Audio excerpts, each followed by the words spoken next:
मी आजपर्यंत पाहिलेल्या सुंदर मंदिरापैकी एक म्हणजे आपल्या बीडचे कुलदैवत मानले जाणारे कंकालेश्वर मंदिर, जे बीडच्या मध्यभागी असून भगवान शंकर यांना समर्पित आहे।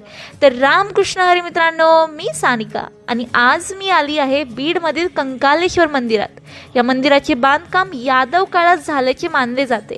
हे मंदिर हेमाडपंथी स्थापत्य शैलीचे उत्कृष्ट उदाहरण आहे।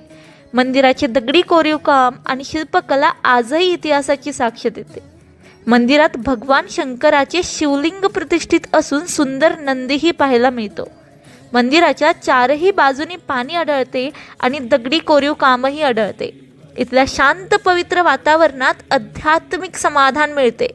हे मंदिर आपली संस्कृती आहे, आपल्या पूर्वजांनी जपून ठेवलेली एक अमूल्य ठेवण आहे। इतिहास, श्रद्धा आणि शांततेचा संगम म्हणजे आपले कंकालेश्वर। मित्रांनो, या हेमाडपंथी मंदिराला नक्की भेट द्या आणि दिली असेल तर कमेंटमध्ये नक्की सांगा। रामकृष्ण हरी।